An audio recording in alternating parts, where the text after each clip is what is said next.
Welcome in, everybody. I'm David Columbia with the Frankfurt Plant Board, joined by John, a 15-year veteran of the Frankfurt Plant Board, and we are going to do a couple videos to show you how you can do some self-installations at your house for FPB cable telecom products. Sometimes, especially in the world today, it's safer for us to give you your equipment and you do a self-installation in the house. So we're going to do several little videos to show you how to do those things. All right, so now we're actually going to take a look at some cable modems from the Frankfurt Plant Board. So John, tell us the cable modems we have and the differences between the two and how we can get those rocking in our house. We've got two separate ones. One is a cable modem itself. It does not have any Wi-Fi built into it whatsoever. You notice you've probably seen one of these units before. It requires cable TV to it, a TV cable or coax cable as most people put power to it, and then you can plug whatever Wi-Fi system you have, be it just a standard router or some whole home Wi-Fi system. You'll plug a Ethernet cord from the modem to it. Right now we're going to show you the installation of this modem by itself.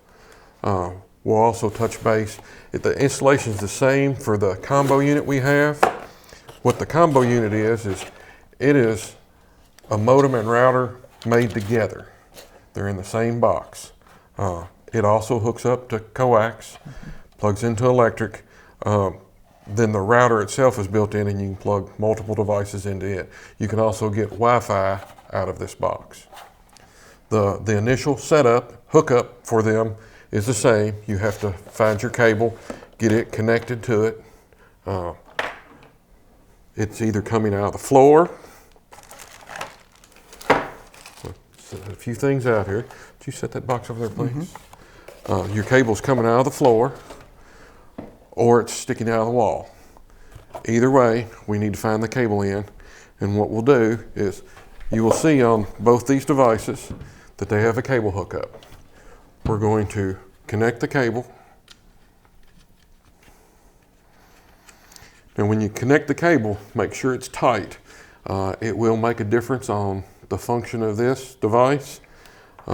We get the cable hooked to it, and like I say, this is the modem only. It does not have any Wi-Fi built into it. We will plug it up. As with everything, the cords are tied up quite well. So when you say Wi-Fi, I know a lot of customers will call and they'll say, I'll say, well, do you have our combo unit with Wi-Fi? And they'll say, I don't know, but I've got wireless. So yes, Wi-Fi and wireless are the same. After you have the cable hooked up, we're going to plug power in. What we're looking for, once we get these two things connected, is you're going to look on the front of the modem and there'll be some blinking lights.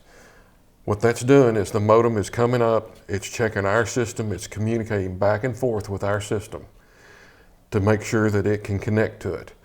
We have put that information in based on what's called a MAC ID. Some modems have it marked as an HFC MAC ID, but it's the same type number. If this were just your personal modem that you'd purchased, you would have to call us and give us that information so we could put the order on and make sure our system would see this. As it comes up, and it may take a few minutes to do this, it'll go through its test sequence. And you'll notice that there'll be multiple lights on it. Most modems have 4 lights on them. It'll be a power light that'll light up. There'll be a receive light and a send light, which means it's communicating each direction. And then there's an online light. You have to let it go through the steps. As it powers up, it will go through its normal test and eventually come online. Once it comes online, then you can connect if you have a Wi-Fi wireless system, a router that's separate. You will connect it via Ethernet cable, which will come if you purchase the modem new or you get one from us. It comes in the package. And you would connect it, the back of the modem. If it has two plugs on it, you'll connect it in the top one. If it has one, of course, you'll use it. Then you would plug the other end into your router or your wireless or Wi-Fi device, whichever term you know it as. Plug this into it and then power it on. Let it go through its factory setup. It tests to make sure it's getting signal from the modem, I mean. Once it does that, you'll be able to look at the bottom of the device. It usually has a sticker and a password on it. You'll need to enter the name of that device and the password into whatever, whether it be a phone, a tablet, a TV that you're wanting to hook to the Wi-Fi/wireless. Once you enter that information, it should come online and you should be able to use that device. If you do. Question? I know a lot of our customers, they elect to get their own modems, and so they go to Walmart, Staples, Amazon, somewhere, and they get it. So what are the steps that our customers need to take if they say they got the brand new modem, it was in a box just like you had, but it didn't come from us? What do they need to do to get that active? What'll happen is when you call us to put on the order to have that connected, you will be asked for the information off the device itself. And that would be the MAC ID or the HFC MAC ID that I talked about a moment ago. Once you give it to customer service as you do the order, then they will get it to our IT department. They'll enter it in our system, and that will allow the modem to come online and communicate with our system. Yep, so you'll just call 352-4372 into our main customer service line, and they'll take care of you. Give them that number, they'll take care of your order and get you going. And remember, there are some times that these numbers, an 8 looks like a B looks like an 8. It's very important that you give them the correct number. Everyone messes up. You may give them the wrong number. It may take a moment for them to sort it out once you try to plug it up and it doesn't work. Don't be aggravated about any of it. It's a common mistake. Sometimes we type in the wrong number. Like I say, it's a common mistake, but make sure you can be as accurate as possible when you do this. Then we can get you going as quick as possible. Okay, so we've got just a standard modem, no Wi-Fi, hooked up a coax cable to it, powered it up, then we connected it to whatever router or device we're going to use for Wi-Fi afterwards. Or straight to a computer. If you have nothing you're going to use Wi-Fi and you want to hook this directly to a computer, then that's what you would hook the Ethernet cord to. Okay. All right. And so take us through this one. It's a little bit different. This is one of our most common ones that goes out, I think. Yes, yes, that is the one. As time goes on, you may see a different model. We try to use the latest and greatest equipment. We will be upgrading as we go. If we have a problem, if you end up with a problem and calling a trouble call with one of these devices, you may end up getting a device that doesn't look like it. That's because we're trying to use the newest device that they make. Just like with this unit, we're going to use the coax cable. It's coming out of the wall or out of the floor. Let me get this unplugged here. Let's get this out of the way. All right, we'll toss this one. Sir. We're gonna take we call this a combo unit. It's a modem and router combination unit that's all built together. We're gonna connect the coax cable to it. As you see, it's got the spot for it. It's a little self-explanatory at times, just for what needs to hook where. And then you're going to take your power cord.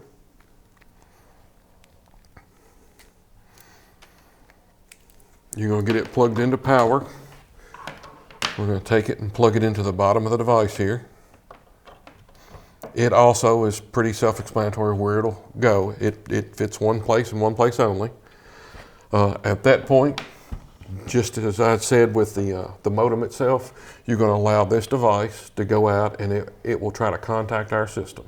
When it does, it will have lights that light up showing that it not only has power on it and it's done a self-test, it has contacted our system, then our system responds, shows that it's got traffic both ways, and then it will come online. You will also notice at the bottom down here there are a couple of indicators. Some people say they look like a tornado, some say they look like an antenna. It's a group of lines, longer one at the top, smaller one at the bottom. That would indicate that you're Wi-Fi. your wireless has come online. This particular device, as with a lot that you can buy yourself, has two separate Wi-Fi signals coming out of it. They're at different frequencies. One is a 2.4 megahertz, the other is a 5.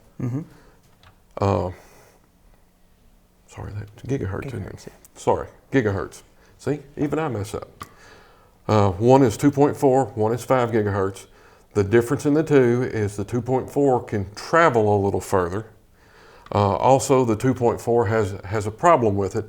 A lot of old devices, cordless telephones and things, they interfere because they use that same frequency. Thus the reason to have the 5 gigahertz. It allows you to hook up devices a little different. It will also help if you're closer to it, if you want to have a little bit better for streaming video, you may try the 5 gigahertz. My advice, as I tell everyone, would be to use whichever one works the best for you. If one seems to have a problem with the TV, wherever it's at, or your device, wherever it's at, try moving to the other one. They both have the same password that's preset from the factory. That information is on the bottom of the device, and it will give you the name of it, the 2.4 gigahertz and the 5 gigahertz frequencies. Give you the name of each, and below that it's either a pre-shared key. See, now we have to have these again. Yes, this one's marked pre-shared key.